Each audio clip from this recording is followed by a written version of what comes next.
Semana de alta volatilidad y temores de crisis bancaria en los mercados financieros. Tres bancos importantes en Estados Unidos cierran sus operaciones y otros quedan en la cuerda floja. Los datos de inflación de Estados Unidos salieron por debajo de lo esperado. Las ventas minoristas estadounidenses también salen por debajo de lo esperado. Vamos a ver a continuación lo que sucedió durante la semana pasada en los mercados financieros con el desplome del sector bancario y lo que nos espera para esta semana con los comunicados de la Reserva Federal de Estados Unidos, el Banco Nacional de Suiza y el Banco de Inglaterra. Adicionalmente, para esta semana también tenemos los PMIs de manufactura y servicios tanto de Estados Unidos como de Europa.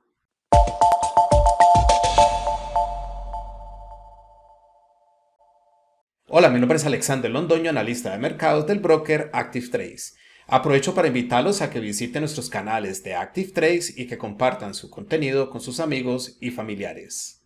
La semana pasada fue de alta volatilidad en los mercados financieros, especialmente en las acciones, debido al desplome que tuvo el sector bancario. El banco Silicon Valley Bank o SVB, el banco Signature y el banco Silvergate tuvieron que cerrar sus operaciones. El SVB se declaró en bancarrota durante el viernes pasado con 2.200 millones de dólares en caja. Recordemos que el SVB tuvo que incurrir en una pérdida de 1.800 millones de dólares cuando vendió su portafolio de bonos.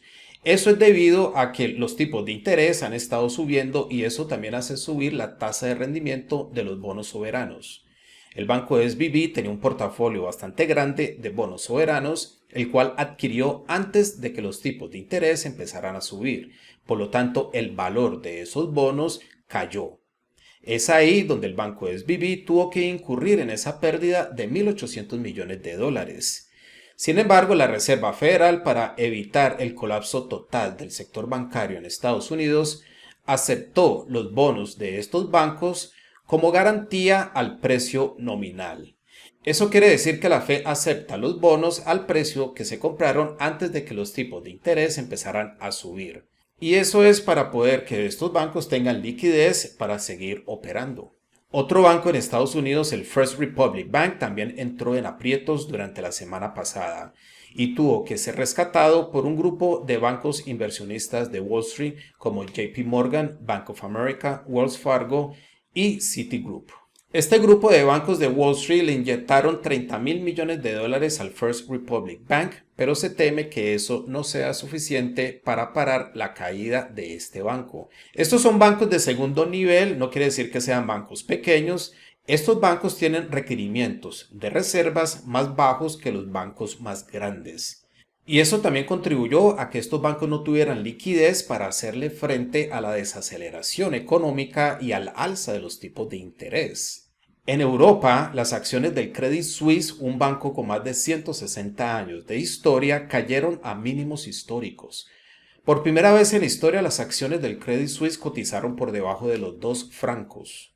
Es por eso que el Banco Nacional de Suiza, el cual es el Banco Central de Suiza, tuvo que intervenir para rescatar al Credit Suisse, con una inyección de capital de 54.000 millones de dólares o 50.000 millones de francos suizos.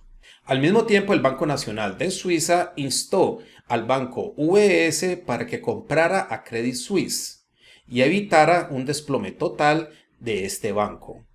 Eso todavía está en conversaciones y es posible que durante el fin de semana se haya concretado esa negociación. Por otro lado, el banco HSBC rescató a la sucursal del banco SVB en Reino Unido.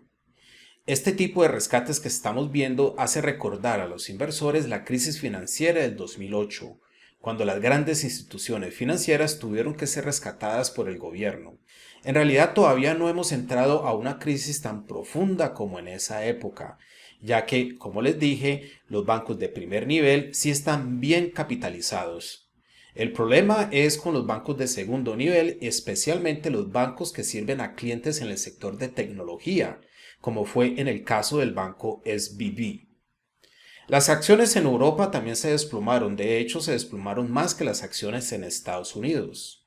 El FTSE 100 de Reino Unido, el IBEX 35 de España y el FTSE MIB de Italia fueron los que más cayeron en Europa debido a que estos índices están compuestos en su mayoría por instituciones financieras o por bancos. En Estados Unidos los datos de inflación salieron por debajo de lo esperado, lo mismo que las ventas minoristas. Esto debió apoyar a las acciones, pero las acciones se encuentran en una encrucijada. Las peticiones de subsidio por desempleo en Estados Unidos salieron por debajo de lo esperado, y este es otro dato contradictorio a la caída de la inflación, debido a que esto nos muestra que el sector laboral se mantiene fuerte, y si el sector laboral se mantiene fuerte, eso apoyaría a la Reserva Federal para que continúe subiendo los tipos de interés.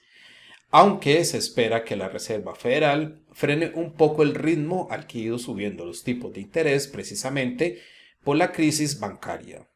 En medio de la crisis bancaria y de la incertidumbre que hay en los mercados, el oro y la plata empezaron a actuar como instrumentos refugio. El dólar también actuó durante la sesión del jueves como instrumento refugio, pero durante el viernes volvió a caer. O sea que el dólar ha estado bastante volátil, aunque el dólar frente a las divisas de mercados emergentes se ha fortalecido. Por otro lado, el crudo se desplomó debido a los temores de una desaceleración económica global. Para el lunes de esta semana tenemos el índice de precios al productor de Alemania. También tenemos la balanza comercial de la eurozona y de Nueva Zelanda.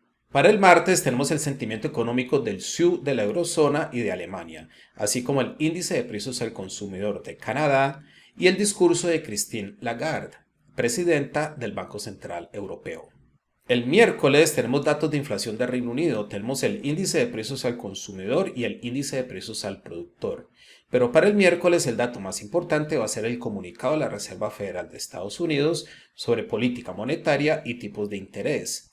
Se espera que la Reserva Federal suba los tipos de interés en un 0,25% para dejar la tasa de referencia en Estados Unidos en el 5%. El jueves tenemos el comunicado del Banco Nacional de Suiza. Se espera que el Banco Nacional de Suiza suba los tipos de interés en un 0,50% para dejar la tasa de referencia en el 1,50%. También tenemos el comunicado del Banco de Inglaterra, el cual podría subir los tipos de interés en un 0,25% para dejar la tasa de referencia en Reino Unido en el 4,25%. Finalmente, para el viernes tenemos el PMI manufacturero y de servicios de Francia, Alemania, la eurozona, Reino Unido y Estados Unidos. Esos datos podrían ocasionar alta volatilidad en los mercados. También tenemos las ventas minoristas de Reino Unido y de Canadá y finalmente los bienes duraderos de Estados Unidos. Vamos a ver a continuación algunos de los activos que acabamos de mencionar sobre la plataforma para ver cómo se han comportado últimamente. Y de una vez aprovecho para invitarlos una vez más a que visiten nuestros canales de Active Trades y que compartan su contenido con sus amigos y familiares. Tenemos el gráfico diario del FTSE 100 de Reino Unido y podemos ver claramente el desplome que ha tenido este índice últimamente. Registra un nuevo mínimo para este año. Vemos que el inicio de año fue positivo para el FTSE 100, pero después regresa y pierde todo lo que subió desde inicio de año. Registra un nuevo mínimo, como dijimos, muy cerca de los 7.300 puntos, zona que estuvo actuando como soporte hacia finales del año pasado y en donde estaba la media móvil exponencial de 200 días en esa época. Ahora el FTSE 100 rompe por debajo de la media móvil exponencial de 200 días, la cual podría cambiar de función a resistencia.